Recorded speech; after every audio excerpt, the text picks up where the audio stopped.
I think our region's ready for the NBA Finals. It's about ready to explode. You don't want to extend it anymore. You've got the Cavaliers in town. This is pretty much the finals everyone wanted, isn't it? Welcome into Sports Talk Live. Kerry Keating, our good friend, CSN basketball analyst, helping us out right now. Also, we've got Scott Ostler from the Chronicle. He has been covering the Warriors throughout the playoff run, traveled to each and every game. So I'll start with you on this one, Scott. We just heard Steve Kerr address the differences in these two teams, or maybe from the last year appearance. How are the Cavs different than they were maybe from the January 18th appearance that they had earlier this year? Well, he said it all. Why don't they just take off? Defer to the coach who's the coach of the year? No, they're so completely different. It's LeBron and a whole new cast, much to his benefit. You know, better players. Got Kyrie Irving is huge. Kyrie last year in the first game of the playoffs, you know, he was injured. Until he got injured, he was tearing the place up. He had a spectacular half a game until he got injured. He's a handful, so they're much better. You think with Irving and Love, this could be a different series? It went 6 games last year. Right. How could it be different? Well, it could be different because they're just better. So I don't know how many games it's going to go, and the Warriors are better, as Steve Kerr said, but you add 2 All-Stars, you get 3 All-Stars together with LeBron. It's a tough package. Kerry, how fast do you expect the pace to be? We heard Steve Kerr say they tried to grind us down last year. Possessions are so at a maximum in the NBA, especially in the playoffs. But what about the pace in this finals? Well, shooting threes is playing fast. We're going to see a really fast series.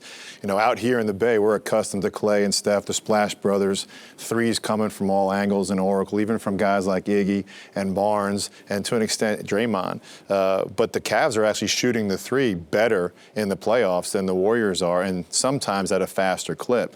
They have guys that can pass the ball up the floor now fast. When you receive it, Clay can get it off quick like we showed in the Thunder series.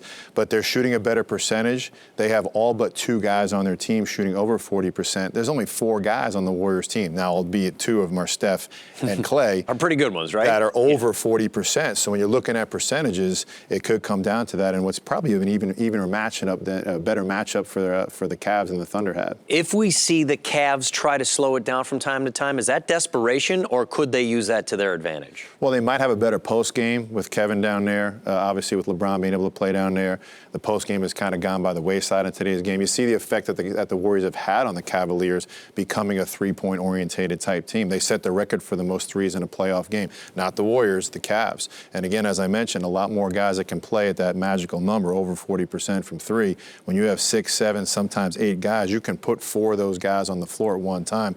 Hard for the Warriors to match that number for number. Kerry's got a big film breakdown a little bit later on in the program. There is another side story to this one. It's the MVP 2 times running in Steph Curry against LeBron James, who many believe is just the best player on the planet. LeBron was asked earlier this year about the MVP of the NBA. Maybe changed his mind a little bit as he gets ready for the NBA Finals with his answer. Let's hear LeBron on Steph. Steph was definitely the MVP of our league and is an MVP in our league and is a great basketball player. And what he does for this league is amazing. And then the question was asked, if I had a vote, you know, what would the difference be between most valuable and MVP? So I gave my opinion. So obviously you guys ran with it. But I don't know. You guys make rivals. I mean, I think it's great for the sport. It's great for all sports. I don't think me and Steph. You talk about rivalries. You talk about Carolina, Duke. You talk about Ohio State, Michigan. It's hard to say LeBron and Steph. If there's a smaller scale of another word for a rival, the fact that we're going, you know, back to back, I think it's pretty unique. It's pretty unique to be in this position and you know, just to have another opportunity.